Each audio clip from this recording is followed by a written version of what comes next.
Okay, so we're going to go ahead and get started. If anybody has like a pen and paper, please do that. I'm also going to save this live and I'm going to put it on my YouTube channel. So my YouTube channel is called, girl, is that legal? And I came up with that name just because literally I have friends that would have different questions. And at the end of the day, they just want to know, is this legal? Can we do this for that? So, I saw a post from Jessica and I thought, you know what, she'd be perfect for this topic because as it relates to PPP, the loan program, it's independent artists like yourself, it's independent self-employed people who were the ones who really got left behind the first go around. So I wanted to just take this time to answer any questions that you have, but also kind of generally explain the program. And then as people type in questions, we can answer those. Okay. And I have to admit, like, I'm new to live. So can more than one person join? I think it's just one. I think it's just one. I think they're experimenting with maybe a third thing. Okay. But I've never done it, so. Got it. So I figure we'll go for about 30 minutes. And then if you got your questions answered, I'll let you slide out if anyone else has something that they want to join. Or you guys, I'll also leave my phone number, which is 855-4-SIMONE, because you are welcome at the end to contact my office because we help people do these applications all the time. So I'm going to just put the topic. I'm going to put the topic in here real quick. All right. So tell me, so Jessica, tell me a little bit about yourself. Obviously, you're a singer. You're based out of Memphis. How long have you been performing? For all my life, pretty much. Got it. Probably professionally, though, since I was like 13. So I've been doing it for quite some time, performing around town and really all over the country, doing small tours and opening for people and doing concerts, like creating my own concerts. I've done foundations, like charitable events I put on and things like that. So yeah, I've been doing this for quite some time and I love what I do. Love what I do. Wonderful. So have you gotten to the point where it was basically the bulk of your living before the pandemic? Oh yeah. Gotcha. Oh yeah. That's, I don't have any other, this is what I'm an artist full time. I've just released a whole bunch of records last year. And so this is what I do. Full time. Got you. So how, just generally as we get started, I know some people are joining, how has it impacted you as a performer? Well, clearly they shut everything down. So they shut venues down, and even the industry kind of shut down for a minute, just because this COVID thing, it affected being in person with each other as far as meetings concerned. Studios were shut down. I mean, the whole nine, like everything was done for. So that was really tough for those few months, and we're still kind of recuperating from that and trying to heal from that. I definitely understand.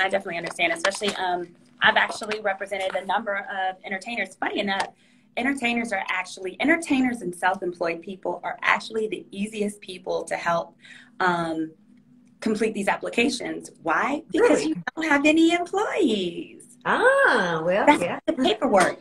Excuse me. That's actually the hardest part is like pulling all the payroll records and stuff like that. Right.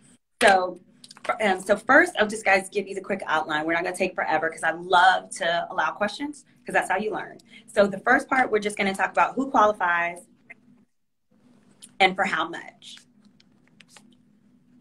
Who qualifies, how much, what paperwork you need to pull together. I'll also just talk generally about banks versus credit unions, that kind of thing. And then last but most importantly, how to not go to jail. Okay. Right. How to do this legally, right? Because that's the whole thing of this is that legal? Okay. So you've been performing and you said you've been doing it for a while. So the first thing as far as who qualifies, it's a huge myth that you have to have employees. Did you realize you didn't have to have employees? I didn't. And you see that all the time on the applications and you think like, wait a second. So I probably can't get this loan because I don't have employees or, you know, our employees are considered different, you know, so. No, absolutely. So number one, you do not have to have employees. That's the most important thing. And number two, you don't have to be an LLC. You don't have to be a corporation. You can be Kimberly Red Wine, the Uber driver. Uber drivers Right. don't have corporations. Uber drivers don't have LLCs. No, they're what's considered a sole proprietor. So basically, anybody qualifies as long as you don't get a W-2. So if you only have a W-2, go ahead, log out. We can't help you, right? Because you're an employee, which means your job is going to be applying to help, to cover your income, okay? So think of it as this is the effectively like unemployment for the self-employed. That's what this is supposed to do. Because what you're entitled to is 2.5 times your income. So we've already covered that it's basically anybody with a job where they've earned money that's not a W-2. The second thing is you have to have filed taxes at some point.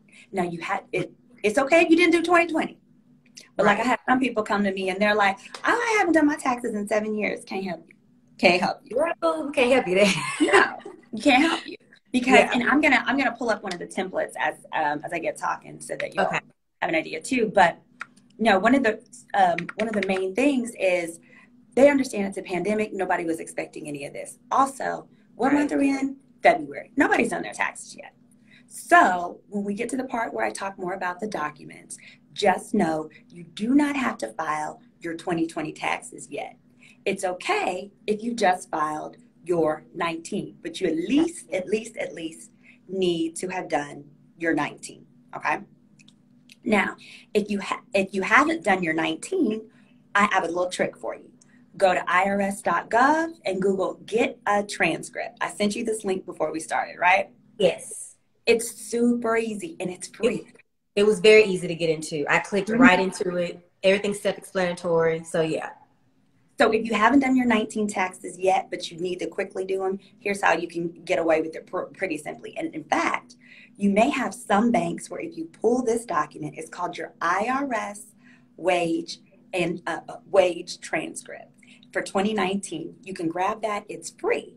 Because what that reports is whoever claims they paid you money, so all your little 1099s, if you've Ubered, all your Uber money, this, that, and the third, it's all going to be reported on that form. So you can use that as proof of income. So we got the who. So, I've done this, like I said, I've done it for a lot of realtors. I've done it for entertainers. I've done it for attorneys, a lot of different law firms and so forth. So then the second question becomes, how much, right? That's one of the main things people want to know. So how it works is this. If you got a pen or paper, it's real simple. What you're entitled to is the equivalent of 2.5 times your income. So it's supposed to help cover you 2.5 times. That's if you work in a regular industry, if you work in food service, hospitality, and it's your second PPP, yes, you can get it more than once. You can get it 2 times. We're not going to cover that here. But yes, you can get it twice under certain circumstances. If you've experienced at least a 25% loss. Hold on, I see some questions. What if you have a job and a side business that is registered as an LLC? Yes, yes, yes. That is probably one of the most common questions. You can still apply because you're applying for your LLC and the money that you've lost due to the pandemic for your LLC. So yes, you are still allowed to apply. Plus, if you think about it, the purpose of this is to make you whole. So if you had 2 jobs before the pandemic and 2 incomes, this is to help you get back to those 2 incomes. Okay. Please save this live so you can come back. Yes, come back. And when you come back to the live, I'm going to save it, but also I prefer if you go to my YouTube, link will be in the bio. I'll upload this so I can get some views and monetize it. Ooh.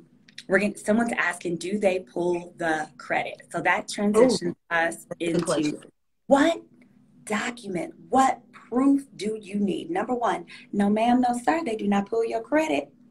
They do not pull your credit. Thank you. You're welcome. Is there a reason why they don't? Like most loans do pull your credit. And because this isn't a loan. So they use the word loan. I think it's so they don't have people coming up here playing, getting this money to pay their child support or go get a Benz. Yes. It's really a grant. It's forgivable. And we'll get to that part, what you need to do so you don't have to repay. So the reason they do it is for the same reason, right? If you're going to get unemployment, do you have to have a credit score? No. Right. No. Hell, half these people going to have messed up credit because their businesses went under.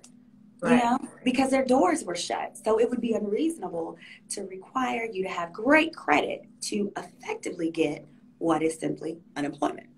No credit score, no credit pull, and more importantly, you do not need to have any collateral. You don't have to put up collateral for this. Okay. FYI, there's another loan out there called the EIDL. That's the emergency disaster loan, and you can apply for that too, but that one isn't forgiven. It does pull your credit, and they don't need collateral, but they do pull your credit. They do pull credit. Yeah. So for this one, so no credit check pull, no collateral, no credit check, like I said, and you don't need collateral. Here's the other very important thing.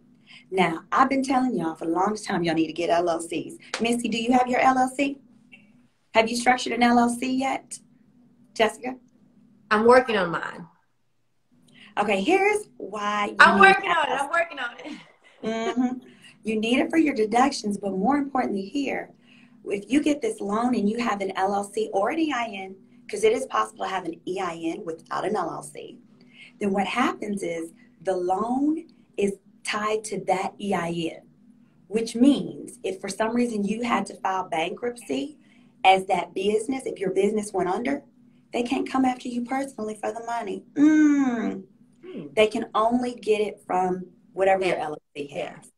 So, and that would be if you put your EIN down. So that's EIN's real important. When we hang up here, you can actually just apply for it. IRS.gov, super quick. You can have an EIN tied to a DBA. That's if you have a DBA. Have you got a DBA yet for your performance name? No, because it's technically my name, but you can tell me that because it's Jessica Ray. So my name is Jessica Ray Griffin, but it's Jessica Ray. Gotcha. So. Okay. Well, we'll cover trademarks another day, honey. Because, you know, bring me back. Hollywood, yes, all entertainers need to do that. That was part of TLC's issue. They hadn't trademarked their name, so they could replace any of the girls at any moment. Yep.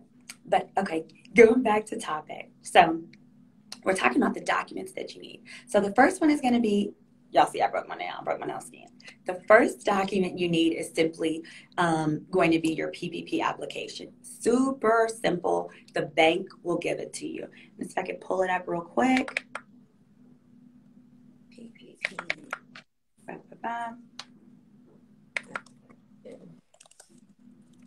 Here we go.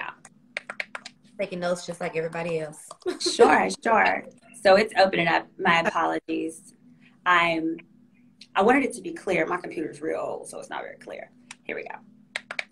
And so I'm just going to flip this around so you can kind of see it. It's about to open. But basically, it's a pretty simple, it's 5 pages, but the majority of it is just signatures. And effectively, what you'll do, and the banks can really help you go through it. But what you have to realize is because we don't have employees, and the bank makes money based on the volume of their loans, they kind of shuffle you to the side. You know, that's why so many minorities and self-employed people got skipped over when this process went through. Okay, but the application is pretty clear cut. I'll have a link to it. Give me an hour and I'll have a link to it posted to my link tree and my website. Okay. My link tree is in my Instagram profile. You just click my bio and there will be a link. I'll have a link there that says like PPP stuff or something. Right.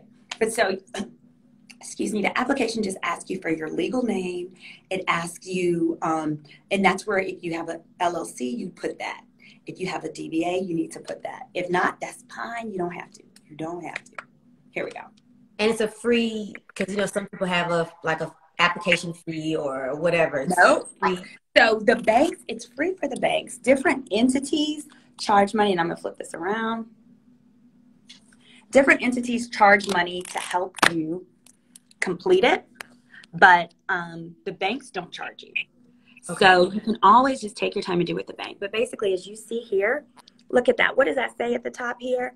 Sole proprietor. Gotcha. So that would be you. That's basically someone who doesn't have an LLC or any specific formation. But I just wanted to show here, it's kind of confusing because you see here there's sole proprietor, but below that there's independent contractor. And then to the right, self-employed individual. it's kind of like this time they just wanted to make it clear, all y'all. So to clarify, independent contractor would generally be like truck drivers, you know, because they get the 1099. So independent contractor is generally someone who gets a 1099. A self-employed person could, it could also be like a Uber driver, a 1099, but it could honestly just be like a hairstylist, right? Because if you're a hairstylist, you don't get no 1099. Right. You. So what's a way for people who are like hairstylists and stuff to prove their income?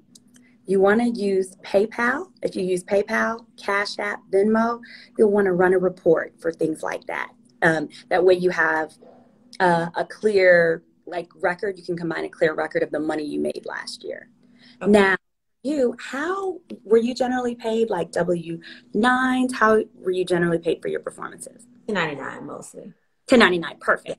That's really easy too, because like we said, what's important as far as the paperwork goes, the first thing you'll need to do is complete this application that I'm showing you here. We won't go through all of it. We'll just go through the major parts. The second thing that you'll need is you'll need some type of proof of either 2019 or 2020 income. For most people, everybody did better in 19, right? Yeah. So you go by your 2019, the average of your 2019 income. And the best way to do that is what I mentioned, what Jessica and I just talked about, which is go and pull your IRS transcript. Pull that IRS transcript. Specifically, you want the wage and tax transcript. No other ones, just wage and tax. I'll have a picture of that on my page. And you want the wage and tax one because that's the one, it just shows the money you made. So that's perfect. You don't have to do no calculations. It's right there. Somebody said when he got drafted into the NFL, he had to get on this ASAP. Yep, you definitely need to do that. Also, okay, so you want your proof of your wages. The third thing you need to have is proof that your business of whatever it is was in operation February 15th of 2020. Okay. Okay. So what could that be if you're self-employed? It could simply be a bank statement showing you were getting money. Okay. Yeah. So as simple as that. Yeah. And see, they make it, honestly, when you look at that stuff, they make it sound more complicated than it clearly is. Like you have to have all this documentation and, you know. Yeah. So I see someone's asking about forgiveness. So I'm going to talk a little bit more about the paperwork, and then we're going to get to forgiveness. Now, here's the most important thing I want you guys to know with the paperwork. So like I said, you'll need some type of proof of what you earned in 2019. And here's what's important. If you're self-employed, a lot of people are hustlers, right? You do a lot of different, some people do a lot of things. For example, yes, you're a singer, but you may do modeling. You may do endorsements, different things. Just know you can combine all of that together, all your income for all of that, and list it as self-employed individual income or independent contractor or sole proprietor, whatever fits for you. If you're confused, you can ask me, you can ask the bank. Gotcha. But just know you can combine all that. So you don't have to just, if you do Uber driving, you're not limited to just what you got from Uber. No, if you Uber and you cut hair and you cut grass and you do marketing and you do social media, combine it. So just to be clear, what would you consider me as one of those three? Okay. You said you get 1099s. Is that correct? Right. I would say independent contractor then. Okay. Most performers would be independent contractors. Mm-hmm. Gotcha. And I have a question here. Someone says, how do you get the wage and tax transcript? Do you get it online or is it by mail only? No, baby, that's the thing. Online. You get it immediately. There is no waiting there. And honestly, if you ever need to do your taxes, like if you're late on tax year, I always file my taxes late. I wait till that transcript comes out because, baby, it makes it so easy for my accountant. Because it even has your student loans on there. It has my mortgage on it. I mean, it's got everything on there. Okay. Also, with this form here, you'll see here, it's asking about your average monthly payroll. As a self-employed person, like I said, it's going to be the average of what you earn a year. Okay, well, for a self-employed person, I'm going to turn it back around so you can see me. So for a self-employed person, the key is this. It's the Schedule C. Okay, so if all you file is a a 1040, like you use your W-2 and you do a 1040, you don't qualify. You have to file either a Schedule C, or which would be combine your 1099s and stuff, or a Schedule K if you have a partnership. You have to do one of those. If you've been declined in the past, it may have been because you didn't provide them with any documentation of your individual income. So that would need to be on a Schedule C. And here's the thing, here's the easy part. I want to show you the Schedule C. Because it may seem complicated, but with the Schedule C, all that matters is line number 31.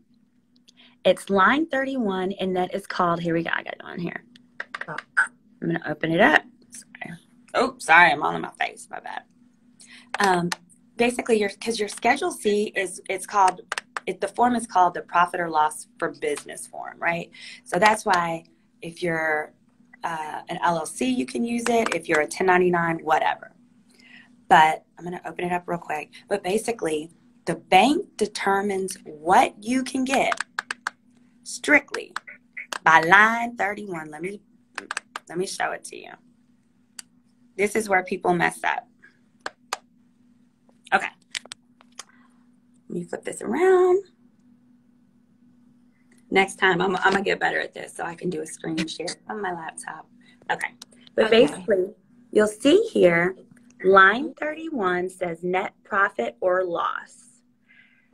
Basically, if you're one of those people, and that's line 31 right here on a Schedule C, if you're one of those people that takes deductions for every single thing, right, and your 2019 is negative, you can't get a PPP loan.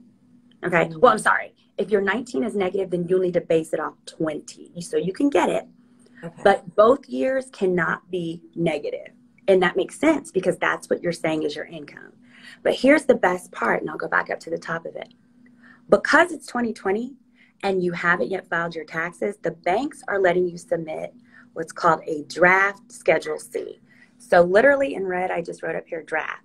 You just go online, you download a Schedule C, and you put the numbers in there that are just your estimate of what you think your taxes will be whenever you file them. Because remember, you can get an extension all the way to October. Right. So the beauty of that is it gives you a little leeway. So you can, the point is you can apply right now, even if you haven't done your 2020 taxes, so long as you use a bank or a credit union that will accept a draft Schedule C. The one I use does that. So somebody had a really good question. Do you have to use your own bank, or can it be any financial? Any institution. Okay. So I've been using a black credit union here in Houston. They pissed me off, girl. They pissed me off. They got my first round. I had about 30 clients. Every single one got through. Every single one was approved and got their money. In the second go round, somebody in their office got a little lazy and didn't submit all of the applications timely. So I had a little issue there. So I'm not there yet until I'm so remedied. Yeah. But I do recommend try local credit unions. Nowadays, most of them, especially Black community banks, Hispanic community banks, they'll give you more one-on-one attention, and they're not going to just shoo you to the side because you're not a big business or because you don't have employees. Can I apply for the loan, being as though I receive a W-9 from my corporate job and file a 1099 for my own business? You sure can.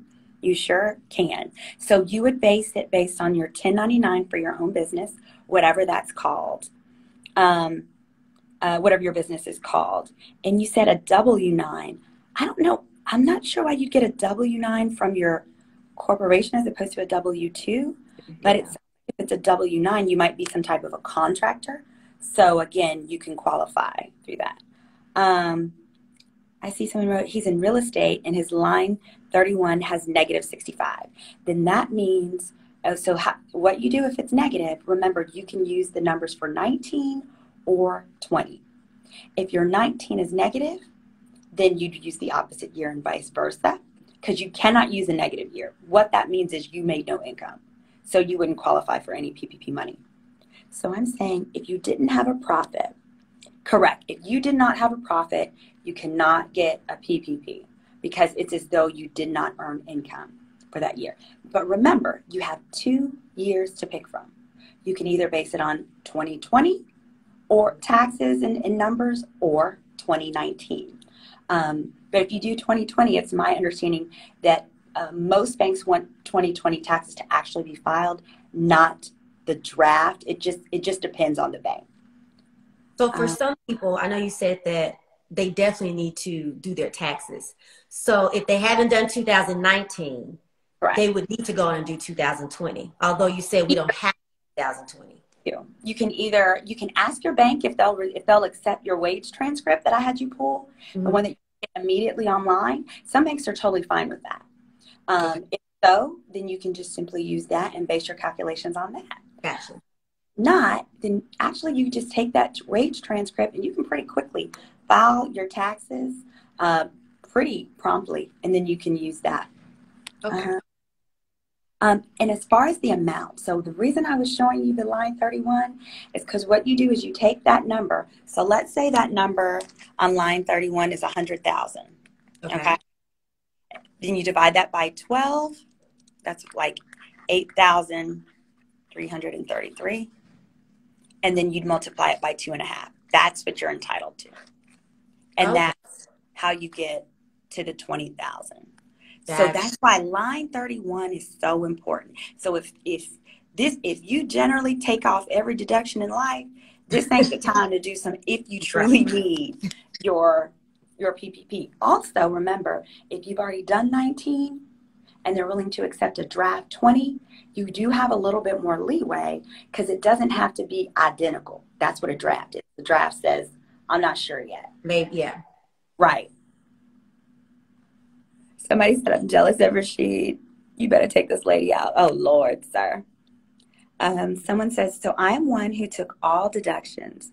So I can just do a draft Schedule C. So what happens if you took all the deductions in, let's say 19, then for 20, you can just make sure that your bank or credit union will accept a draft Schedule C. Correct. That is what you would need to do. So the numbers don't have to be the same. They can be different. And then what if you get a 1099 and a W-2? Yes, we've answered that one. Yes, then you'd put your 1099 is your independent business. That's your self-employment business. So you'd add up all your 1099s. That would be the total for the year. You divide that by 12 to get your monthly income. And then you are entitled to 2.5 times your monthly income, even though you still have a W-2. A person who receives a W-2 but has several K-1s from business investments in 2020 that went negative due to COVID, can they still qualify? Sure. So that's why I mentioned you can go by 2019 numbers or 2020 numbers. You want to go by the numbers that are better, because for most people, 2020 was horrible. Right. So you'll go by your 19 numbers. So yes, you can apply. So if your profit is super low, you shouldn't apply. If your profit is super low, it may not be worth your while for that year. But you may have had a better year. Let's say if it was low in 19 and you haven't yet done 20, but you don't think it's going to be quite as low, that could work. Or you, again, pick the better of the two. But it doesn't cost you if you go directly to the bank. It only costs you if you use an intermediary to help you. Someone says, I use a W-2 and a 1099, but my 1099 was not substantial income. You can apply, but again, remember, you're going to take that number, divide it by 12, and multiply it by 2.5. That's what you'd be entitled to. But I think I heard you saying something too about, and I may have misunderstood, but hospitality being 3 times or something like that. Yes. So the hospitality industry is able to get up to 3.5 times that monthly income because they've been so hard hit. Here's the problem. I looked at the definition. It's really, really limited to food services. I was hoping it could be expanded to performers, but no, services. And 2, it's primarily just, and 2, that's only if it's your second draw. So you're going to be applying for your first time. Some people are applying for. So the first time you can only get 2.5 times your income. The second time you can get 3.5 if you're in the food services industry. Okay, gotcha. Yes. All right. And if you see any important questions, feel free to hop in. How do you transition the PP loan into forgiveness? All right, that's the most important question. So let's get to that, and then we'll see if anyone else has any questions left over. Here's the easiest part. The way you get it forgiven is by using it to pay yourself. You're your only employee. Right. Okay. The way that you prove it is very, very simple. Next year, when you do your taxes, you simply include the loan amount, the whole loan amount, as income. That's it. Yeah. That's it. So you just have to difficult. Yeah. So you claim it on your income next year. And then the second part of that is if you're getting unemployment, which as self-employed people, you are entitled to unemployment under Biden. We can talk about that. But if you're getting unemployment, you're going to stop during the period that you got your PPP. So remember, PPP is supposed to cover 2.5 months worth. So for those weeks, basically you don't want to collect unemployment. When you get that PPP loan, you can use all of it to catch yourself up on bills or whatever you want to do. Well, I say whatever you're going to do as far as paying yourself income, right?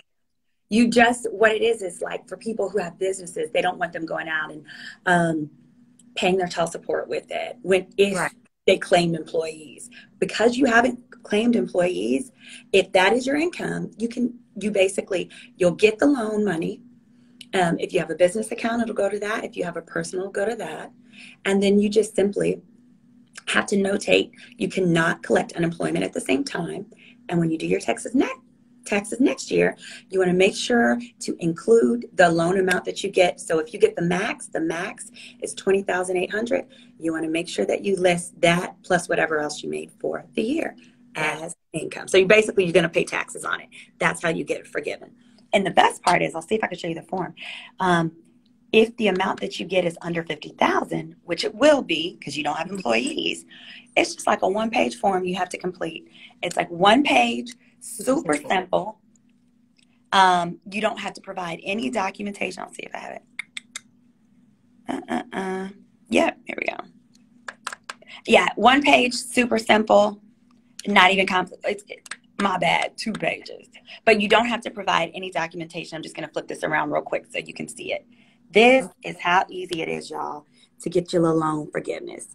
If you have received under 50,000 or less, it's this simple little form. You just put your loan information in, you sign here, and you basically says, I used it for payroll and stuff like that. I didn't use it to go buy my boyfriend a yacht, whatever. And that's it. You just initial this one page. The second page is just instructions. So that's all you do. You upload that to the bank and you get your forgiveness. So, it's a wonderful opportunity for, the people who are needing it. And what's the deadline? March 31st. So you got time. But you definitely want to go ahead and do it now as soon as possible before the money runs out. Because remember, the first time the money ran out. So you definitely want to do it the earlier the better. Also, that'll give the bank time, like if something's wrong with your documents, that'll give you more time to correct any errors. And the first time I did it, I spent a lot of time trying to create payroll documents. You don't need to create a payroll form. If it's just you can use your bank statements. You can use 1099s. You can use W-9s if you get them. Or if you get paid, like some of my clients that are DJs, they get a lot of Cash App. They get a lot of PayPal. Run your PayPal report. Run your Cash App, your Venmo, or your bank statement reports. And you can use that for your income. How are some people receiving more than $20K? Because they're claiming employees. So it's $20K per person. And that's because it's capped at $100,000. So the $20K would be someone who's claiming their line 31 was $100,000. And then if they have employees, then they can claim those too. Here's the thing. I am very clear about this on the people that I help. My goal is you're not going to jail because I'm not visiting you. So to be very clear, one of the biggest mistakes that people make is that they claim they're independent contractors as employees. Don't do that. You can't do that. So if it's not someone that's on your payroll, if you're not paying state income, wage taxes and Social Security and all that stuff for them, do not put them down as an employee, because you could get audited by your state, and then you will then be hit for like unpaid employment taxes, and it won't be worth the money. So just stick to, unless you have actual employees you're paying employment taxes on, just claim you. If it's your spouse that owns the business, y'all two are the employees. Gotcha. That's it. That's good to know right there. Yeah, the application goes to your bank. It goes to your bank, not the IRS. How much do you charge? How much do I charge to do this? I'll need to know more about your business situation. But for someone that it's just themselves, it starts around $400, $400 to $500. If it's just you, no employees. Once it gets more complicated, then we do it from that. And I also do a portion of it up front, and then the rest when you get your money, because I'm very confident. And what's the time? Like when you turn around, about 3 weeks. I'll say 4 weeks to be safe, because you never know how slow certain banks are, because they're all basically, the banks are accepting the apps now, but they're kind of it's taking them a minute with the processing, because there are new requirements that are a little bit different than what it was before. Okay. In-home daycare. Oh, okay, you have an in-home daycare. Also, you guys, I need to put my number up there too. 855-4-SIMONE. 855-4-SIMONE, or you could just go to my page. I'm making this so simple to understand. You really are, because this. Oh, thank you. Musicians and artists, like, you look at it and everything looks complicated, but when you're explaining, it's like, oh, it's not that complicated. No, it was overwhelming. And like I said, I did it for my mama. My mom's a broker, a real estate broker. She doesn't have employees. I did it for her. I did it for my brother. And I spent more time. I probably spent 2 weeks just like overwhelmed by the process. Then once I nailed it down, I was like, oh, that's all you want? Right. So just to recap, basically, even if you have a W-2 job, you can apply. But you're only doing it as a self-employed person claiming your outside W-2 income. Okay. The second thing is that what you can get is 2.5 times the average of your monthly income, and you're going to take the better year for you, whether it was 19 or 20. For most of us, it was 19, and you'll just average that out and you're entitled to 2.5 times that. Now, when people say, "Is it worth my time?" Baby girl, in this pandemic, if you can get a free $2,000, go on and get it. Right. That is not worth it. Go on and get it. Especially, like I said, because in 2020, you can do a draft Schedule C, right? Which means you can claim more income. Just know, if you claim more income on your draft Schedule C, when you get ready to do your real Schedule C, you're going to want your number to be something around that, just because you're attesting that to the best of your abilities, you think these numbers are right, okay? Right. And at the end of the day, it's getting money now that you don't have to pay back. Yes, you pay taxes on it next year, but hell, you'd be doing that on your income if anyway. If you were making the same money you used to make. And then most importantly, the way to get it forgiven is simply file it on your taxes next year. That's it. And don't try no funny business claiming independent contractors who are really your employees. And I know it's tricky because, I mean, we don't do this paperwork for a living. The average person doesn't. Right. And, if someone's been working for you for a long time, it's often very confusing. Okay, are they my employee, independent contractor, whatever. So just use the rule. If you haven't been paying employment taxes for them, do not put them down, because you do not want to open yourself up to an audit. No. Now, if they actually are your employee, also, you don't want to put down any employees that aren't, because part of the way that you get it forgiven is you have to have the same level of employees, okay? That's why it's so easy if you only have you. Because what you going to have next year? You? Right. You? Right. So you don't have to worry about that. So you don't want to claim, your cousins, your niece, and your nephew, and the next year they done got on your nerves, and Exactly. they're not working for you. And then the government might be like, okay, well, no, you claimed all these employees. You're going to have to pay a portion back. So let's talk about repayment. I will be posting this on YouTube. Yes. Yes. Okay. So, and with repayment, how it works is, when my clients first got the paperwork, they were like a little confused. And that's because what it says on there is it's like a 6-month grace period where you don't owe anything. And then at the end of that 6th month, you have to either apply for your deferment, for your loan forgiveness, or get a deferment. All that means is if for some reason you don't use the money to pay yourself, the interest rate, I believe, is 2%, and you have 5 years to pay it back. 5 years. Yes. So you still don't want to lie about your employees, but that rule, the only time you'll have to pay it back is if you don't use it on the covered expenses. And what that is 60% is supposed to go to payroll, and then the other 40% can be like, it's on the form, but it can be things like your rent, your lease, your utilities, that kind of stuff to keep you afloat. So basically, they don't want people just to take the money and like go out and buy a new building. No, you're supposed to take it to pay your staff. Now, if you take it and you do buy a new building, you're not going to jail because it's a business expense. It just means that you have to, you're going to have to repay it. I think they give you, like I said, 5 years at 2%. So for me, would it be, so me just being an artist? Right.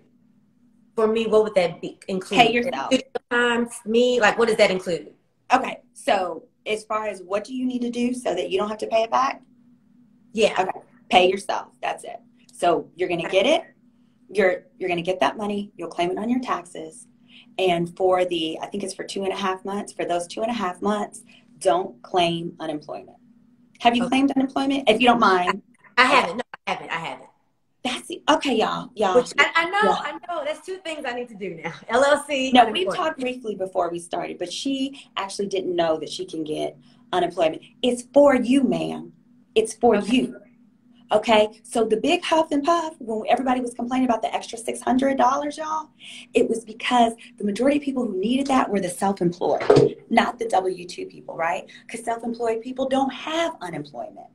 Right. So now it's down to, I think it's an extra $300 a week. So so the beauty of this is, so let's say you had 2 jobs. Let's say you had a W-2 and you were Uber driving, but your hours got cut back, or you were an independent contractor that was like a bartender. If your hours got cut back, you can still apply to unemployment in your state. What you do is you apply under the job where your hours got cut back. It doesn't even have to be a complete furlough. It just has to be a reduction of hours. Okay. And to about halftime. I think it needs to be about halftime. Each state, if you go to your state's website, it says on there for self-employed, like click here if you're self-employed, and it'll walk you through it. So the beauty of it is, so I'm in Texas. So how it works, if you're self-employed in Texas and you need to file for unemployment because your hours have been cut back, you've been furloughed, or maybe some of your contracts got dropped, right? You lost some shows. Then what you do is you go ahead, you go online and you file, and it's going to tell you that, it's going to say, we don't show any W-2 income for you. Duh, you're self-employed. Right. But how it works is then you're entitled to whatever your state minimum is. For Texas, that's $207 a week plus the $300 a week. Oh. Mm-hmm. So you're in Tennessee. I think for Tennessee, it's around the same 200, something along those lines. So you'll get that plus the $300 a week from Biden. Yeah. Huh. Yeah. So I just a lot of. Yes, and that's for the self-employed. So just don't get discouraged, because when you first do it, it's going to say, we don't show any wages for you.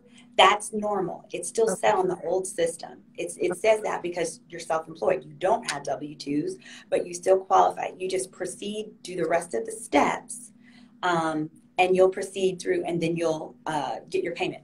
Definitely want to do it online. And after you apply, you'll want to go in each week and request your payments.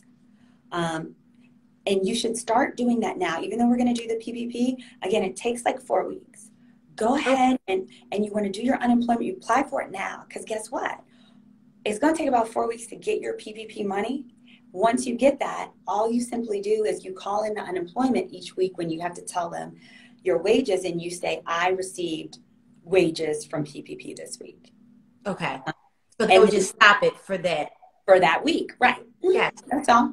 And then once you've used up all your PPP, if you're still needing, and you're still missing out on money and wages, you can just resume your claim and pick it back up. Mm-hmm. Okay.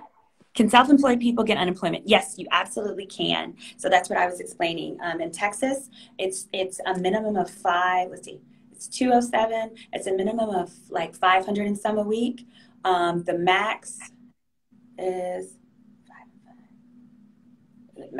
800 a week. Mm-hmm. That's including the bond. Yeah, because Okay. the max for the state is $527, and then you add the 300 on top of that. Gotcha. Mm-hmm. Gotcha. If you're a blogger, absolutely. Bloggers are self-employed. Can self-employed people get unemployment? Yep. 12 kids to one child. No, I don't know what that means, but okay. Do you have to be registered as an artist or performer? No, to get unemployment. No, honey, you're an individual. You're an individual. So you'll just put, when it asks for employer, you can put self-employed. Mm-hmm. You're an individual. Okay. Yep, you put that in there. Yep. Next to the conversation, what is PPP? That stands for the Payroll Protection Program by the SBA, the Small Business Administration. Yep, go ahead and post your questions. You have one. How much do I charge? I was saying it depends on like how many employees and stuff. For the average person, if it's just you, it starts around $400 and $500. Mm-hmm. You can contact my office. You can call us at 855-4-SIMONE, SYMONE, or you can send me a message. And then lastly, I just want to give 2 more tips to the self-employed who might be, dealing with these challenges during the pandemic. Is we talked about unemployment, Yes. right? Which effectively is, in your state, that's 200 plus the 3, 500 a week. I'm sorry, that's 2,500. That can help.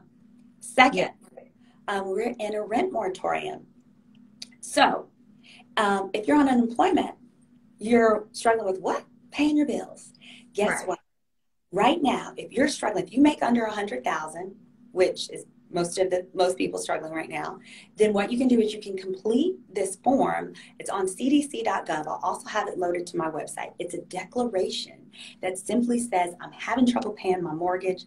I'm going to do the best that I can to my landlord, but hey, it could be 0, it could be half. I'm just going to do the best. Don't evict me. If you sign and notarize that, give it to your landlord, he can't evict you. Now, you still owe that money, but between now and March 31st, they got to let you live. They got to let you live, okay? Now, I have a lot of musician friends that stay in either rented homes or apartments and things like that would benefit. Homes are covered, baby. Homes are covered. If it's a rented home, if it's a rented home, then even then they get that. Also, if that home is backed by a federal, or that apartment is backed by a federal loan, they can't charge you any penalties. All they can do is charge you the back rent. Can't charge you no late fees, no penalties. Why? Because their mortgage company will then give them relief. Mm-hmm. So question, how are we supposed to know this information? Like, you know what I mean? Now for apartment complexes, you can Google Fannie Mae, Freddie Mac, if it's an apartment complex. But if it's an individual home, you're not going to know it. However, if you are struggling, it may be something to ask your landlord to then ask his mortgage company, because then he can pass on some of that relief. But either way, it's a benefit of that landlord to do that, because like I said, if you fill out that declaration and hand it to him, he can't put you out the house, no way. He's either got to pay his mortgage or he's got to ask for mortgage relief. Right. This includes nonprofit. Yep, nonprofits can get the PPP loan. Same rules apply. Can you apply for PPP if you're opening a new business? No. Part of the criteria is your business had to be open as of February 15th, 2020. Does it have to make a minimum amount? No, it doesn't. But if it's, but you're only entitled to, you're going to take whatever they make, divide it by 12 to get the monthly average, and multiply it by 2.5. That's what you're entitled to. I was going to ask that LLC. You said that it would be great to have it so that the money could be linked to that. Can you get it after the fact and it be linked? Sure. Yeah. And I strongly recommend that, because we don't know how bad this is going to get. And I want you to be able to apply for that EIDL, which is a different loan we could talk about a different day, but also through SBA. But yes, you can go ahead, you can get your LLC and open that bank account. And then when that PPP money comes, you can have it deposited there. Uh-huh. Is there a resource to find banks? Honestly, you just Google PPP loan process. I would do PPP loan process and community banks and credit unions, because they're smaller, like I said. And they are earmarked a lot of money. Actually, a lot of other banks, when I was doing this, they stopped taking applications. They ran out of money. But this small Black bank I use, they had the money the whole time. They never ran out. Because they in the hood too. Banks. So it was easier. Yeah, it was definitely easier. As someone said, what if you still need to do taxes? Yep, we covered that in detail. But the gist of it, if you still need to do taxes, if you haven't done 2019, go online. You can get an instant IRS tax transcript. See if the bank will accept that for 2019. If not, you can use that tax transcript and literally do your own taxes like the same day. It has everything, every deduction, your student loans, the IRS wage and income transcript. That's what you need. And that's for 2019. And then if you haven't done your taxes for 2020, you're fine. Nobody has. If you haven't done it for 2020, that's when you submit what I showed was a draft Schedule C, which is literally you go online, you to IRS or whatever, download a 2020 Schedule C, write the word draft on the top of it, and you make it your estimate. Because they know, hey, that means I haven't filed this yet. Because some people get extensions. And then that lets you apply today. Any forgiveness loops, you don't need any if you don't have any employees. All you do is fill out this little piece of paper that I showed you guys. It was one page right here. You sign it. Yep. Wherever it went. Yeah, y'all get the gist. Yep. Sign that one piece of paper, super simple. You give it to your bank and you're good to go. So, and then last but not least, I think we talked, let me switch this back around. I just want to remind everyone that is self-employed if you're having challenges as well with income. Don't forget student loans. Some student loan companies, you have to call them to get the student loan relief, but that means for the next 9 months, no interest, no payments due. Some of my law school classmates, honey, that's $9,000. Their loans are $1,000 a month. And then last but not least, when you go and you apply for this unemployment, ma'am. Yes. Do you have health insurance? No, I was going to ask that. That was my next question. I do not. Guess what, y'all? If you're self-employed and you apply for unemployment, meaning, you lost your self-employment stuff, it can trigger basically open enrollment for Obamacare. And guess what? Biden also is reopening open enrollment, I think, for the next 3 months. But here's what you need to do right now. Okay, you want to call them because, one of the problems with Obamacare is people say, oh, but it's so expensive. Even when I pay my monthly payment, that deductible is $10 million, So you got to call and get a subsidy. Have you ever asked for a subsidy? I have not. Okay, so the Trump administration likes to hide that stuff. They don't like you to know about it because they don't want you to like it. So a big secret is to get a subsidy, you don't have to provide a stitch of paperwork. To qualify for a subsidy, all you do is call healthcare.gov. Let them know you're self-employed, you recently, lost work due to the pandemic or what have you, and that you would like to find out how much of a subsidy you can qualify for. Here's the thing. If you're doing unemployment, don't tell them what you made in 2019 when you were doing great, okay? And you want to tell them what you're doing right now if you're struggling. And so whatever that is, you give them that as the estimate for the year. So if you're on unemployment, that's going to be about $15,000, $20,000 a year. So you tell them that, and you tell them how many children in your household. That's how they base your subsidy. And the beauty of it is, like I said, it's not tied to it. Like over the phone, they'll ask you, okay, well, what was your salary of last year? But your subsidy is based on how you're doing right now today. So even if you're already on Obamacare, if you didn't call in to get a subsidy and you'd like one now, you just tell them over the phone what you make now, then they'll tell you what you qualify for. For one of my clients who was a DJ during the pandemic, I got their insurance from $511 a month down to $130 with dental and vision. And their deductible was $50 for the year. What? With a cap of $900 out of pocket. So if they had, God forbid, like a terminal or cancer or something, max out of pocket would be $900. So you just have to call and ask for the Obamacare subsidy. Yeah. We'll be doing that. Great. So I don't want to keep you all day. If you had any other questions, or if you've seen any questions that you thought maybe we should clarify? No, I'm kind of asking the same thing, which is good because you were able to explain it multiple times. Yeah. It's good for me. And I'm going to save this live, guys. I'm going to save it so that you guys can go back and watch it. And I'm actually probably going to edit it down a little bit and post it on my YouTube.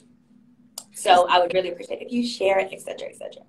Somebody asked, I was put in a position where I had to leave my job because of lack of protection against, I guess, COVID on the job. So can I still qualify for unemployment? Yes, boo-boo, you can now. Please, please, please message me. Claudia, yeah, message me. I'd like to talk about that in more depth. But the good news is Biden signed an executive order that now protects you. You were not protected on January 20th. Right. But as of the 21st, you are. And that is because it is wrong, it is inhumane to make people go to work and risk death so that you can make $1. Yep. So how it works is what you would want to do is try and document it, whether that's an email to your boss, a text to HR, whatever. And then when you apply for unemployment, state that your reason is unsafe work environment. Also, if you live in a household with people that are particularly susceptible, older people, people over the age of 65, people with different health issues. If so, then you are also able to get unemployment as a result of that. Mm-hmm. Basically, you're not required to bring those germs home and kill your family. So that's wonderful. Mm-hmm. And you can get that extra $300 a week in addition to the baseline. Yeah, the state unemployment. Yeah. What about if my full-time, I make $80,000 and my part-time is mentoring? So if your part-time is your own business, if it's part-time self-employed or part-time independent contractor, yes, you can get that. You have not been made whole. If your hours are getting cut back, the point of the payroll protection program is to make you whole. So absolutely, and you better apply and get your money. What if your business was operating in a loss during last year? Everybody's business was operating in a loss last year, honey. So you go by 2019 numbers. And when I say this, you can go ahead, you can watch it back, and I go into that in a little more detail. All right, guys. What if your business was operating in a loss? Yep. I have not received my unemployment. You filed for the last 7 weeks. Oh, that sucks. You filed for the last 7 weeks. Just make sure you went in and you also claimed your, you put in your income so you could claim that. Make sure they also have your direct deposit stuff. And tip, if you got to call them, girl, hit the buttons for Spanish. All of their little phone reps are bilingual. So you will cut the line by tenths, get through a lot faster. So yes, well, thank you so much. I didn't mean to hold you for so long. No, you're okay. I really appreciate you.